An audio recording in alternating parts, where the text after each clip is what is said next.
Hello नमस्कार दोस्तों, स्वागत है आपका सिविल्स एजुकेशन में। टेस्ट नंबर 4 हम लोग कर रहे हैं। 20 क्वेश्चंस कर लिए थे। आप लोग सीसेट के बारे में पूछ रहे थे कमेंट्स में। दृष्टि ने यूपी पीसीएस के लिए 16 टेस्ट बनाए हैं। 16 में जो लास्ट के टेस्ट हैं 15 और 16 वो करंट अफेयर्स रिवीजन के लिए हैं, यानी जो आप अभी पढ़ रहे हैं करंट के क्वेश्चन, जैसे 20 क्वेश्चन यहाँ पर सामने लिखा हुआ है, 21 लिखा हुआ है, ये सब क्वेश्चन आपको 15-16 में मिलेगा। और इन्हीं 16 में 2 टेस्ट सी सेट के टेस्ट हैं, तो इनको कर लिया जाएगा, सी सेट को भी कर लिया जाएगा। ठीक है, शुरू करें। चलिए 21 देखिए, हाल ही में भारत का पहला प्रमाणिक जैविक भोजन निम्नलिखित में से किससे बनाया गया है? India's first certified organic food, very very important. ये सर्टिफिकेशन अभी अरुणाचल प्रदेश को मिला है। किस फ्रूट के लिए? कीवी फ्रूट के लिए। यहाँ पे डी ऑप्शन करेक्ट हो जाएगा। आपको फ्रूट का नाम भी याद रखना है और आपको स्टेट का नाम भी याद रखना है। 22वां क्वेश्चन देखिए, विश्व का सबसे बड़ा द्वीप कौन सा है? ये तो आसान सा क्वेश्चन है, ग्रीनलैंड सबसे बड़ा आइलैंड है। इस आइलैंड के बारे में पूछा गया था आपसे। जो हम लोग ग्लोब देखते हैं, या आपके पास चार्ट होगा जो आपकी दीवार में चिपका होगा, वो मैप स्केल्ड नहीं है। ग्लोब पे बहुत सारी कंट्रीज़ ऐसी हैं जो देखने में बड़ी लगती हैं, लेकिन वो उतनी बड़ी साइज़ की है नहीं। जैसे आप ग्रीनलैंड को देख सकते हैं और इंडिया का कंपैरिजन कर सकते हैं। इंडिया ग्रीनलैंड से बहुत बड़ा है। इंडिया का एरिया हम लोगों ने कितना पढ़ा था? लगभग 33 लाख किलोमीटर स्क्वायर पड़ा था, याद आ रहा? और ग्रीनलैंड का एरिया है लगभग 22 लाख किलोमीटर स्क्वायर। लेकिन आप मैप पे देख रहे हैं कि इसका साइज़ तो बहुत बड़ा दिख रहा है इस टाइनी से इंडिया से, बट ऐसा तो नहीं है। इंडिया लगभग 60% बड़ा है ग्रीनलैंड से। तो आपको ध्यान रखना है कि जो कंट्रीज़ पोल के नियर सिचुएटेड हैं या फिर ग्लोब पे ऊपर की तरफ, जिनकी लैटिट्यूडनल पोजीशन ऊपर की तरफ है, वो साइज़ में बड़ी दिखती हैं। और जो इक्वेटर पे सिचुएटेड हैं उनके साइज़ कम दिखते हैं, छोटे दिखते हैं, जबकि वो छोटे हैं नहीं। आपकी दीवार पे जो मैप है या फिर आपके पास एटलस होगा, उसमें अभी खोल के देखिए, आपको यूएसए का मैप बहुत बड़ा दिखेगा कंपेयर टू चाइना। लेकिन चाइना तो बड़ा है यूएसए से एरिया वाइज, फिर भी मैप पे यूएसए बड़ा साइज़ का दिखता है और चाइना छोटे साइज़ का दिखता है। ठीक है, तो इन बातों का ध्यान रखना। वापस चलें क्वेश्चन पे, तो यहाँ पे बी ऑप्शन हो जाएगा करेक्ट। चलिए 23 देखिए, पश्चिमी घाट के बारे में निम्नलिखित कथनों पर विचार कीजिए। वेस्टर्न घाट के बारे में पूछ रहे हैं। पिछले क्वेश्चन में हम लोगों ने प्रायद्वीप पठार के बारे में कुछ फीचर्स पढ़े थे। हम लोगों ने वहाँ पे सीखा था कि पश्चिमी घाट की हाइट पूर्वी घाट की ऊंचाई से ऊंची है। वेस्टर्न घाट हायर हैं, ऊंचे हैं ईस्टर्न घाट से। दूसरा फीचर हम लोग क्या पढ़ते हैं वेस्टर्न घाट के बारे में, कि वेस्टर्न घाट कॉन्टीन्यूअस है, टूटे हुए नहीं हैं। क्लियर है? जबकि ईस्टर्न घाट टूटे हुए हैं बीच बीच में। ये बीच बीच में कटे क्यों हैं? क्योंकि यहाँ से नदियों ने अपना रास्ता बना लिया है। क्लियर है? बे ऑफ बंगाल में गिरती है ना यहाँ से, यानी आप फ्लो की डायरेक्शन भी देख रहे हैं कि पश्चिमी घाट से पूर्वी घाट की तरफ नदियाँ बह रही हैं। इससे आप क्या ऑब्जर्वेशन लगा रहे हैं कि पश्चिमी घाट ऊंचाई पे हैं और पूर्वी घाट नीचाई पे हैं, यानी स्लोप इस तरीके से है। अगर मैं यहाँ पे एक छोटा सा फिगर बनाऊँ तो आपको क्लियर हो जाएगा। वैसे बहुत अच्छा नहीं बन पाएगा, फिर भी आप समझ लेंगे। अभी आपको स्लोप यहाँ पे नज़र आ रही है। ये वेस्ट की तरफ पश्चिमी घाट है, जिनकी हाइट यहाँ पे बढ़ी हुई दिख रही है और लगातार घटती जा रही है पूर्वी घाट की तरफ। इसलिए नदी का बहाव पश्चिम से पूरब की तरफ है। ज़्यादातर नदियों का, सभी नदियों में नहीं ऐसा, कुछ नदियाँ ऐसे भी हैं जो पूर्वी घाट की तरफ से वेस्ट की तरफ बहती हैं। तो इस वजह से इस पॉइंट का खंडन मत कर देना, बट आपको यहाँ पे ये समझना है कि ओवरऑल जो स्लोप है वो वेस्ट टू ईस्ट है। पश्चिमी घाट का एक्सटेंशन आप गुजरात से लेके कन्याकुमारी तक देखते हैं। ठीक है, आप समझने के लिए इतने हिस्से को अभी आप उत्तरी पश्चिमी घाट समझ लीजिए और नीचे वाले हिस्से को दक्षिणी पश्चिमी घाट समझ लीजिए। अब आप यहाँ पर पहाड़ी के अंदर ही वेरिएशन देखेंगे। पश्चिमी घाट का नीचे वाला हिस्सा ज़्यादा ऊंचाई पे है बजाय उत्तरी पश्चिमी घाट के। तभी आप लोग पढ़ते हैं कि जो दक्षिण में पश्चिमी घाट स्थित है, हाईएस्ट पीक्स कहाँ पे हैं? इस जगह पे हैं या फिर साउथ वाले वेस्टर्न घाट में है? साउथ वाले वेस्टर्न घाट में। इसका मतलब क्या है? ये ऊँचे हुए ना, ये वाला हिस्सा ऊँचा हुआ, तभी तो हाईएस्ट पीक इस जोन में स्थित है। इतनी बातें हम लोगों को सीखनी थी। अब जल्दी से क्वेश्चन कर लीजिए। पहला पॉइंट है पूर्वी घाट से ऊंचा है, बिल्कुल करेक्ट है। सेकंड पॉइंट है पश्चिमी घाट की ऊंचाई दक्षिण से उत्तर की ओर उत्तरोत्तर बढ़ती जाती है। दक्षिण से उत्तर की ओर नहीं बढ़ती है, उत्तर से दक्षिण की तरफ बढ़ती है। ठीक है, तो ये पॉइंट गलत लिखा है। तीसरा पॉइंट है यह पश्चिमी दक्कन पठार के किनारे को चिन्हित करता है। It marks the western edge of the Deccan plateau. तो ये भी जानते हैं आप, डेक्कन प्लेटू ये ऐसा पढ़ते हैं हम लोग, और ये जो बिल्कुल एज है ये पश्चिमी घाट है। तो ये तीसरा पॉइंट भी करेक्ट है। पे पहला और तीसरा करेक्ट हो जाएगा। समझ आया? चलिए 24 देखिए।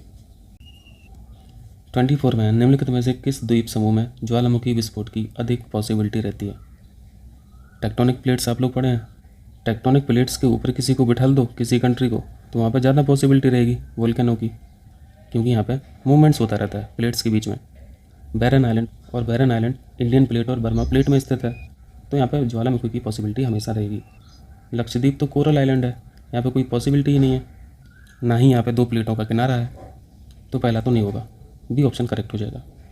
ठीक है 25 देखें। चलिए 25 कीजिए। इस क्वेश्चन को हम लोग पुराने टेस्ट में कर चुके हैं वैसे। इंडियन ओशन नवल सिम्पोसियम, हिंद महासागर नौसैनिक संगोष्ठी के बारे में पूछा गया। यह सिम्पोसियम रीजनल सिक्योरिटी के लिए, क्षेत्रीय सुरक्षा के लिए एक समुद्री संयोग है। यह संगोष्ठी नेचुरल डिजास्टर के अगेंस्ट में भी काम करती है, यानी आपदा राहत भी इनका एक ऑब्जेक्टिव रहता है। आपको बस एक बात यहाँ पे ये याद रखनी है कि यह नौसैनिक संगोष्ठी तो हिंद महासागर की है, लेकिन इसमें बाहर के देश भी कनेक्ट हैं, क्योंकि बाहरी देश जो हैं जिनका हिंद महासागर से कोई मतलब नहीं है। ऐसा लग सकता है ना कि यहाँ पे हिंद महासागर नौसैनिक संगोष्ठी में फ्रांस का क्या काम है या फिर यूके का क्या काम है, बट आप लोगों ने अच्छी तरीके से पढ़ के रखा है कि हिंद महासागर में फ्रांस और यूके के भी आइलैंड्स स्थित हैं। अब डियागो गार्सिया वगैरह पढ़ते हैं तो इनके भी इंटरेस्ट हैं इंडियन ओशियन में। बस इतनी बातें देखनी है हम लोगों को। अब जल्दी से पढ़ लीजिए पहला पॉइंट। यह क्षेत्र में केवल नौसैनिक सहयोग और समुद्री डकैती विरोधी अभियानों को देखेगी। आपने अभी आपदा राहत भी देखा था, डिजास्टर मैनेजमेंट भी देखा था कि इस संगोष्ठी के द्वारा ही कंडक्ट किया जाएगा, तो यहाँ पे केवल शब्द गलत लिखा है। ठीक है। दूसरा पॉइंट है, इस संगोष्ठी के सदस्य फ्रांस, ओमान, मालदीव और म्यांमार है। टोटल 24 मेंबर हैं। अब 24 को तो याद नहीं रखा जा सकता, लेकिन हम लोग को ये तो पता ही है कि इंडियन ओशियन की जो कोस्टल कंट्रीज़ हैं उनको हम लोग मार्क कर सकते हैं, तो ये पॉइंट करेक्ट है। तीसरा पॉइंट है, वर्तमान समय में IUNS की अध्यक्षता दक्षिण अफ्रीका के पास है। ये करंट पॉइंट ऑफ व्यू से इन्होंने क्वेश्चन पूछा है और ये गलत है, क्योंकि इसकी अध्यक्षता भी फ्रांस के पास है। ठीक है, तो ये पॉइंट गलत हो गया। यहाँ पे गलत ही पूछा था, तो 1 और 3 आंसर हो जाएगा। आगे बढ़ें। चलिए 26 देखिए। कंट्री को उनकी कैपिटल से मैच कराना है। यहाँ पे बहुत सारी कैपिटल तो ऐसी हैं जिनका हम लोगों ने नाम ही नहीं सुना, जैसे बादूज हुआ, तिराना भी जल्दी पढ़ने में नहीं आता, तो इसको देख लीजिए जल्दी। अल्बानिया चलते हैं पहले, तो आइए इटली के पास, एड्रियाटिक सागर के पास। ये आपको अल्बानिया विजिबल हो रही है। मोबाइल को रोटेशन पे देखना और हाई क्वालिटी में देखना, तब विजिबल होगा। यहाँ पे आप ही अल्बानिया कंट्री देख रहे हैं और उसकी कैपिटल भी ऊपर लिखी हुई दिख रही है, तिराना। देख पा रहा है? और जूम कर दें, और जूम कर दे रहा है, अब आपको विजिबल हो रही है। आइए लिथुआनिया देख लीजिए, आपको पोलैंड नज़र आ रहा, बेलारूस नज़र आ रहा और उसके ऊपर आपको लिथुआनिया नज़र आ रहा। इस लोकेशन की बात हो रही है। आपको कैपिटल भी लिखी हुई दिख रही है, विल्नियस। ठीक है, हो जाएगा। अब आपको क्लियर विजिबल होगी, ये कैपिटल है और ये लिथुआनिया है। अब लिंचेस्टीन देख लीजिए। इसको देखने के लिए हम लोग को स्विट्ज़रलैंड और ऑस्ट्रेलिया के बॉर्डर पर चलना पड़ेगा। तो आपको दिखने लगी हुई कंट्री लिंचेस्टीन विजिबल हो रहा है, और आपको बादूज भी दिख रही है। ये कंट्री का मैप है, मैं यहाँ पे मार्क भी कर दे रहा हूँ, और उसकी कैपिटल आपको बादूज बिल्कुल बॉर्डर पे दिख रही है, ये बादूज है। ठीक है, यहाँ पे देखिए माली कंट्री और कैपिटल बमाको। ये बहुत बड़ी कंट्री है, यहाँ पे मार्क कर दे रहा हूँ तो आपको आइडिया लग जाएगा। सबसे पहले कौन सी कंट्री देखी थी? Albania, Tirana. उसके बाद लिथुआनिया देखा था हम लोगों ने, विनियस। उसके बाद लिंचेस्टीन, बादूज देखा था, और लास्ट में माली, बमाको। कोड क्या बना? 1324। यहाँ पे ऑप्शन बी करेक्ट हो जाएगा। ठीक है, चलिए 27 देखिए। निम्नलिखित में से किसमें एल्बिडो की मात्रा सर्वाधिक पाई जाती है? एल्बिडो का मतलब होता है एबिलिटी ऑफ रिफ्लेक्शन। अगर किसी सब्सटेंस, किसी मटेरियल की एबिलिटी रेडिएशन को रिफ्लेक्ट करने की ज़्यादा है, तो बोला जाता है कि उस सब्सटेंस का एल्बिडो ज़्यादा है। अगर रेडिएशन को रिफ्लेक्ट करने की एबिलिटी कम है, तो उसका एल्बिडो कम माना जाता है। यानी जो वस्तु रेडिएशन को ज़्यादा रिफ्लेक्ट कर दे उसका एल्बिडो ज़्यादा, और जो वस्तु रेडिएशन को ज़्यादा एब्जॉर्ब कर ले उसका एल्बिडो बहुत कम। लिथोस्फीयर अच्छा खासा एब्जॉर्बर होता है हीट का। हाइड्रोस्फीयर पानी भी अच्छा खासा एब्जॉर्बर होता है हीट का, रेडिएशन का। और वातावरण में बहुत सारी गैसेस हैं, गैसेस अच्छे खासे अमाउंट में रेडिएशन को एब्जॉर्ब करती हैं, तो इनका एल्बिडो तो बहुत कम होगा। लास्ट बचा क्रायोस्फीयर, यानी हिमांक मंडल। जैसे बर्फ़ हुआ, बर्फ़ से ढकी हुई झील हुई, ग्लेशियर्स हुए, बर्फ़ की चादर हुई, आइस शीट्स हुई, ये सब रेडिएशन को रिफ्लेक्ट बहुत ज़्यादा मात्रा में करती हैं, तो एल्बिडो सबसे ज़्यादा हिमांक मंडल का होगा, यानी क्रायोस्फीयर का होगा। क्रायो से मतलब समझते हैं ना? क्रायो एक रूट वर्ड है लो टेम्परेचर का। आप लोग क्रायोजेनिक इंजन पढ़ते हैं तो आप उससे लिंक कर पा रहे होंगे। आगे चलें, आइए 28 देखिए। निम्नलिखित में से कौन हमें भू प्रॉपर्टी में पदार्थों के द्रव्यमान के वितरण के बारे में जानकारी देता है। Distribution of mass of material, यानी कहीं पे मटेरियल ऐसा होगा जहाँ पे आयरन कंपोनेंट ज़्यादा होंगे, लौह तत्व ज़्यादा होगा, और कहीं पे डिस्ट्रीब्यूशन ऐसा होगा जहाँ पे आयरन कंटेंट कम होगा। जैसे आप एक एग्जांपल लें ग्रेविटेशनल फोर्स का या फिर ग्रेविटेशनल एक्सीलरेशन का, स्मॉल जी का। आप लोग ग्लोब पे पढ़ते रहते हैं कि इक्वेटर के पास जी की वैल्यू कम होती है कंपेयर टू पोल्स। पोल के पास जी की वैल्यू ज़्यादा है। पोल पे आपका वेट ज़्यादा हो जाता है और इक्वेटर पे आपका वेट कम हो जाता है। इससे एक बात हम लोग को समझ में आ रही है कि पूरे ग्लोब पे जो मास ऑफ मटेरियल का डिस्ट्रीब्यूशन है वो इवन नहीं है, अनइवन है। आप लोग जी की वैल्यू पढ़ते हैं 9.81 मीटर पर सेकंड स्क्वायर, तो ये वैल्यू कहाँ पे पढ़ते हैं? ये इक्वेटर की वैल्यू है जी की। आप पोल पे जाएंगे तो जी की वैल्यू 9.8 से बढ़ के आएगी, लेकिन ऐसा नहीं है 11-12 नहीं हो जाएगी, 13-14 नहीं हो जाएगी, बहुत माइन्यूट डिफरेंस रहता है, ठीक है। इक्वेटर पे अगर आपका वेट 70 आ रहा है तो पोल पे ऐसा नहीं है कि 90 आ जाएगा या फिर 100 आ जाएगा, इतना डिफरेंस नहीं रहता है, ठीक है। अब क्वेश्चन हो जाएगा तो यहाँ पे ऑप्शन क्या हो जाएगा करेक्ट? Gravity anomaly. लोगों ने देखा था कि जी कहीं पे ज़्यादा है कहीं पे कम है। चलिए 29 देखिए। निम्नलिखित में से विश्व की सबसे ऊंची झील कौन सी है? सबसे ज़्यादा ऊंचाई पे स्थित ये लेक पूछना चाह रहा है। आसान सा क्वेश्चन है, टीटीकाका लेक करेक्ट आंसर है। इसके बारे में पूछा जाता है कि ये किन दो देशों के बॉर्डर पे स्थित है, तो आप लोग पेरू पढ़ते रहते हैं और बोलविया पढ़ते रहते हैं। भेगाल झील कहाँ है? रूस में है। असल झील ये दिजीबुती में है। दिजीबुती देख रहे हैं ना, जो हम लोग हॉर्न ऑफ अफ्रीका पढ़ते हैं, वहाँ पे इस कंट्री की चर्चा होती है। कैस्पियन सागर को आप लोग जान ही रहे हैं। चलिए 30 देखिए। इंडस रिवर डॉल्फिन के बारे में बताना है। पहला पॉइंट है, यह सिंधु नदी और ब्यास नदी के निचले हिस्सों में पाई जाती है। बिल्कुल करेक्ट है, सिंधु नदी में भी पाई जाती है और उसकी सहायक नदी ब्यास में भी देखी जाती है। दूसरा पॉइंट है, वे नदी के गुणकारी और स्वास्थ्य के लिए हितकर होने का एक महत्वपूर्ण संकेतक होती हैं। बिल्कुल करेक्ट है। तीसरा पॉइंट है, वे वन्यजीव संरक्षण अधिनियम 1972 का जो हम लोग पढ़ते हैं, वाइल्ड लाइफ एक्ट की अनुसूची 5 में शामिल है। इस एक्ट में बहुत सारी सूचियाँ हैं, 2-3 अनुसूची के बारे में आपको जानना जरूरी है। इस एक्ट के शेड्यूल 1 में उन स्पीसीज़ का वर्णन है, उल्लेख है जो इंडेंजर्ड है, जो संकट में है, जिनको रिगरस प्रोटेक्शन की ज़रूरत है। समझ में आया? लेकिन यहाँ पे शेड्यूल 5 लिखा है। शेड्यूल 5 में तो बहुत छोटे छोटे से जानवर आते हैं, जैसे फ्रूट बैट हुआ, रैट हुआ, माइस हुआ, तो ये पॉइंट गलत लिखा है और यहाँ पे गलत ही पूछा था तो केवल 3 हो जाएगा करेक्ट, ठीक है। चलिए 31 देखिए। स्वदेश परियोजना के संदर्भ में निम्नलिखित कथनों पर विचार करें। इस क्वेश्चन को हम लोग टेस्ट 1 में कर चुके हैं, यहाँ पे ज़्यादा डिस्कस नहीं करेंगे। स्वदेश परियोजना एक multi modal neuro imaging database है जिसमें तमाम तरीके की बीमारियां, रोग, इन सभी रोगों को कैटेगराइज किया गया है। सभी बीमारी का यहाँ पे एनालिटिक्स तैयार किया जाएगा। पहला पॉइंट पढ़िए। प्रोजेक्ट का उद्देश्य अल्जाइमर रोग और अन्य तंत्रिका संबंधी विकारों का अध्ययन करता है। आपने अभी न्यूरो इमेजिंग देखा, तो ये सब न्यूरल डिसीज हैं। पहला पॉइंट सही है। दूसरा पॉइंट है, इस परियोजना के तहत भारतीय आबादी का एक बृहद न्यूरो इमेजिंग डेटाबेस तैयार किया जाएगा। दोनों पॉइंट यहाँ पे करेक्ट हैं, सी सही हो जाएगा, ठीक है। चलिए 32 देखिए। निम्नलिखित में से कौन सी नदी सबसे उत्तरी क्षेत्र में प्रवाहित होती है? यहाँ पे देखिए, सबसे नॉर्थ में जो आपको रिवर दिख रही है वो इंडस रिवर है। उसके साउथ में आएंगे आपको तो झेलम दिखेगी, इसके बाद चिनाब, देन रावी, इसके बाद आपको ब्यास नजर आएगी और सबसे साउथ में सतलज। वीडियो को पॉज कर लेना और अच्छे से रिकॉल कर लेना। बाबा सही क्वेश्चन पे तो बता दीजिए सबसे नॉर्दर्न मोस्ट कौन सी रिवर है? तो सबसे नॉर्दर्न मोस्ट इंडस है। इंडस ऑप्शन में है नहीं तो झेलम हो जाएगी, सी ऑप्शन करेक्ट हो जाएगा। आप लोगों के पास इसकी कोई कोडिंग वगैरह होगी तो कमेंट कर देना, हम भी सीख लेंगे। चलिए 33 देखिए। निम्नलिखित में से कौन सा शहर सिंधु और गंगा नदी प्रणालियों के बीच जल विभाजन पर स्थित है? ये अच्छा क्वेश्चन है। इंडस बेसिन को और गैंगेटिक बेसिन को डिवाइड करने वाला शहर कौन सा है, ये पूछा गया है। यहाँ पे देखिए, इंडस बेसिन आपको दिख रहा है और गैंगेटिक बेसिन दिख रहा है। इन दोनों बेसिन का वाटर डिवाइड इस जोन से हो रहा है। ये जोन है हरियाणा का और इसका एक शहर है अम्बाला। अम्बाला को वाटर डिवाइड सिटी बोला जाता है बिटवीन इंडस एंड गंगा, ठीक है। ऑप्शन भी करेक्ट हो जाएगा। चलिए 34 देखिए। इनमें से कौन सा महासागर अधस्थल विन्यास का विभाजन नहीं है। इंग्लिश पढ़ लीजिए अगर इस शब्द से दिक्कत हो रही हो तो। Which of this is not a division of ocean floor configuration. जैसे आप स्थल पे टोपोग्राफी देखते हैं, स्थल पे आप पहाड़ देखते हैं, पठार देखते हैं, छोटी पहाड़ी, बड़ी पहाड़ी, गॉर्ज, खड्डे, वैलीज, ये सब आप स्थल पे देखते हैं। ऐसे ही टोपोग्राफी आपको समुद्र के अंदर भी मिलती है। समुद्र के अंदर भी पहाड़ हैं, पहाड़ियाँ हैं, कटे हुए पहाड़ हैं, प्लेन्स भी हैं और ओशियानिक रिजेस यानी कटक भी हैं। एक दुनिया समुद्र के अंदर भी है। समुद्र तट से समुद्र की गहराई की तरफ जाएंगे तो आपको कॉन्टिनेंटल शेल्फ मिलेगा।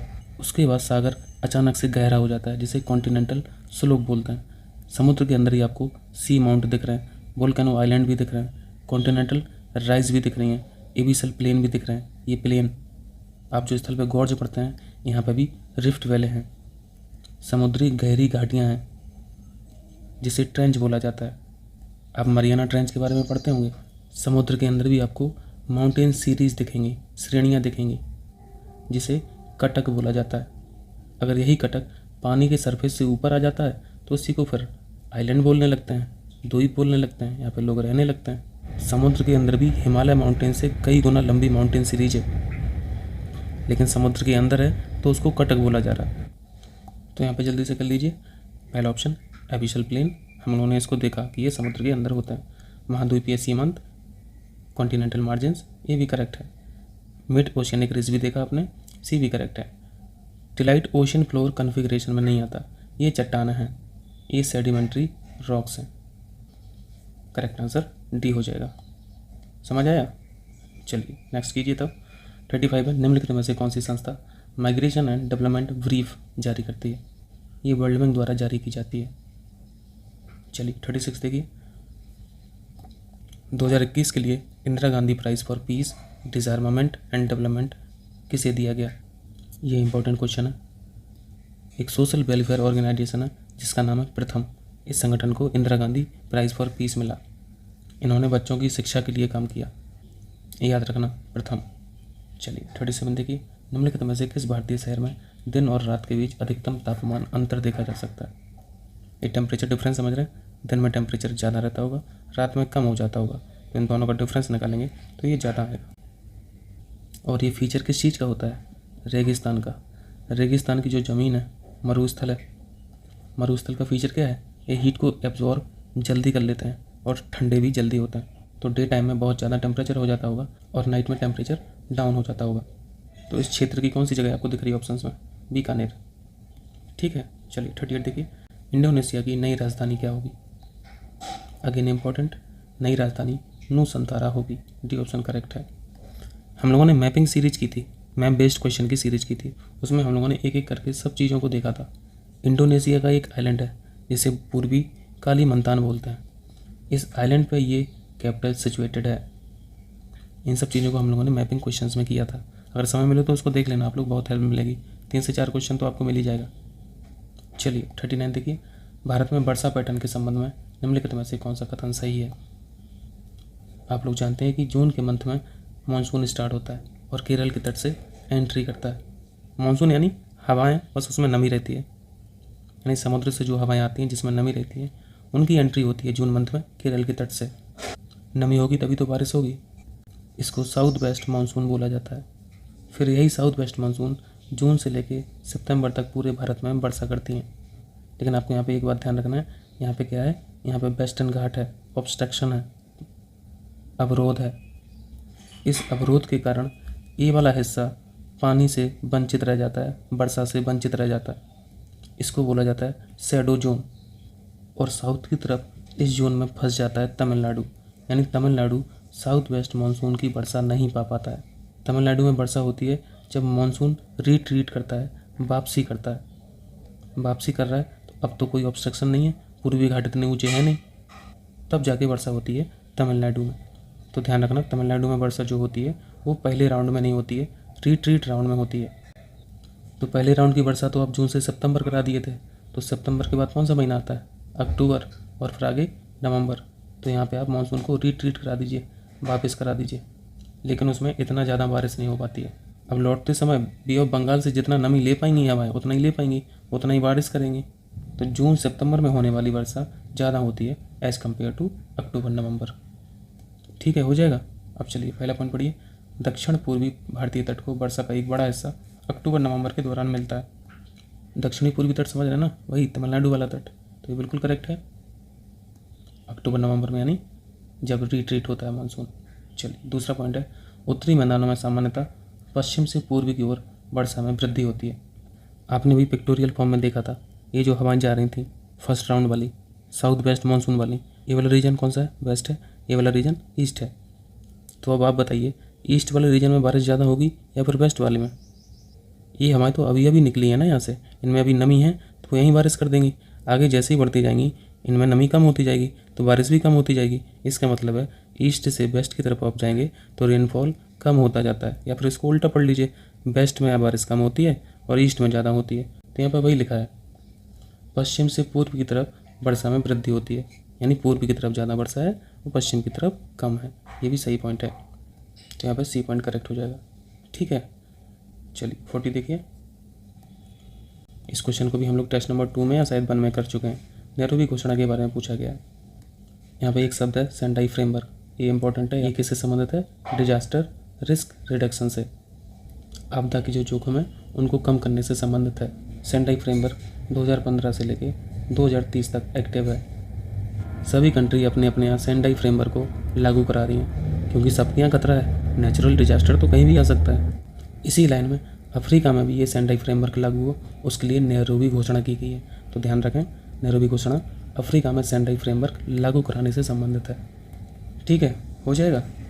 41 देखिए, इंपॉर्टेंट क्वेश्चन है, थीम पूछ सकता है। सभी आयु वर्गों के लिए डिजिटल समानता, ये सही मैच है। अंतर्राष्ट्रीय वृद्धजन दिवस की ये थीम है, international day of older persons.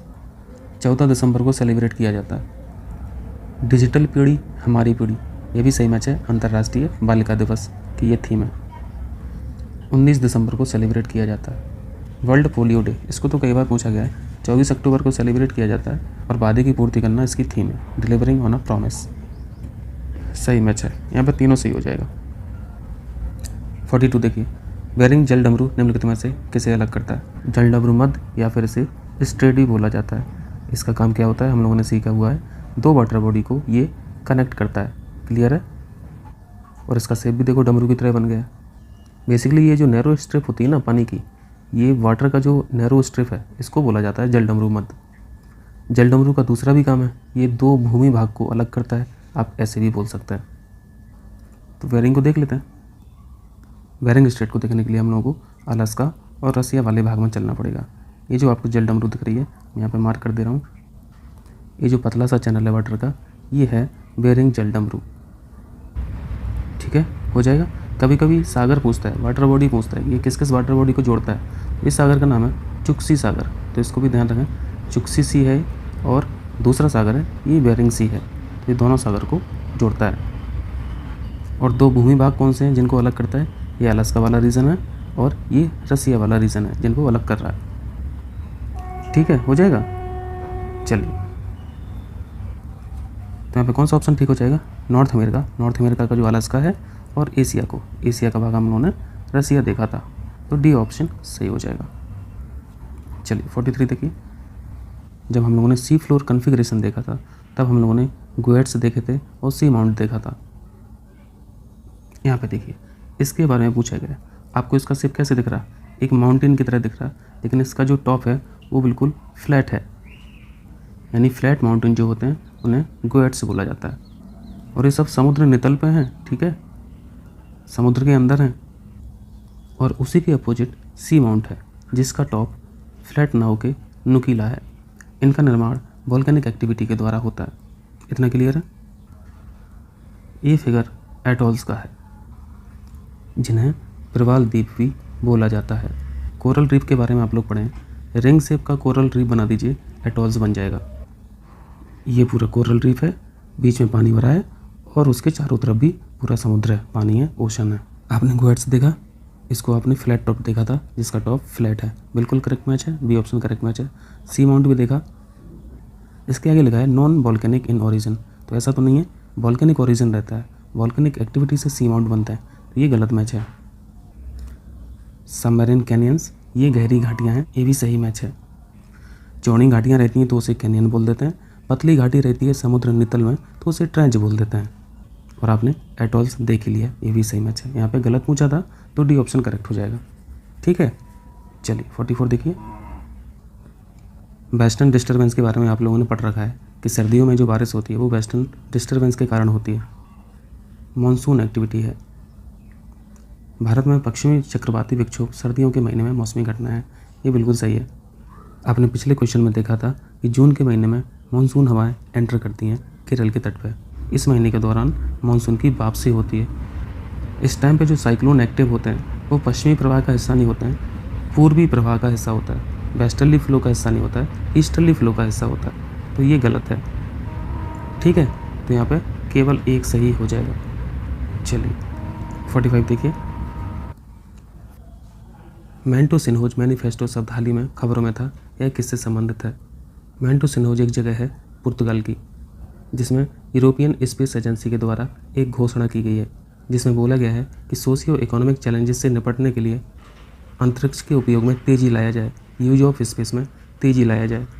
तो ध्यान रखना, यह यूज ऑफ स्पेस से संबंधित है, अंतरिक्ष का उपयोग। इसको हम लोग पहले भी कर चुके हैं, टेस्ट 1 या 2 में शायद पूछा था। चलिए 46 देखिए। 2021 के लिए सैयद मुश्ताक अली ट्रॉफी से सम्मानित किसे किया गया? किस खेल से संबंधित है? ये आप लोग जानती हैं, क्रिकेट से संबंधित है। इस ट्रॉफी को हाल ही में तमिलनाडु ने जीता है। इंपॉर्टेंट क्वेश्चन है, ध्यान रखना। और जिसको हराया है उसका भी नाम याद रखना, क्योंकि यूपीपीसीएस विजेता के अलावा जो हारा है उसको भी पूछ लेता है। ठीक है, चलिए 47 देखिए। निम्नलिखित में से कौन सी स्थितियाँ भारतीय मानसून को प्रभावित नहीं करती हैं?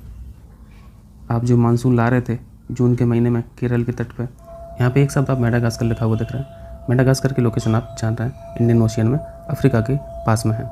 यह एक आइलैंड है। यहाँ पे हाई प्रेशर एरिया की बात कर रहे हैं, high pressure zone. High pressure से मतलब है यहाँ पे ऑलरेडी हवाएं बहुत ज़्यादा मात्रा में हैं, यहाँ पे हवाएं भर के हैं। यहाँ पे हवाओं का भरने से मतलब है कि यहाँ पे और हवाएं आएंगी नहीं, यहाँ से जाएंगी। अब जहाँ खाली जगह होगी वहाँ पे चली जाएंगी। और खाली जगह कहाँ पे है? यहाँ पे खाली जगह है, तभी तो ये हवाएं आ रही हैं ना, मानसूनी हवाएं आ रही हैं ओशन से। इसका मतलब है इस जगह पे लो प्रेशर है।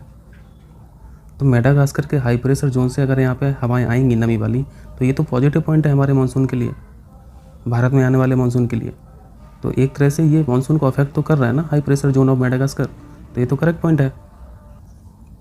लगभग सेम पॉइंट बी में भी लिखा है, तिब्बती पठार का तीव्रता। Intense heating of Tibetan plateau.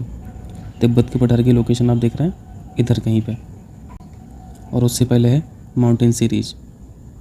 गर्मियों में तिब्बत के पठार का टेम्परेचर बहुत ज़्यादा राइज हो जाता है, और आप लोग जानते हैं जब टेम्परेचर बढ़ता है तो प्रेशर ऑटोमेटिकली डाउन हो जाता है। और ये चीज़ होती कैसे है? टेम्परेचर बढ़ने से वहाँ की एयर गर्म हो जाती है।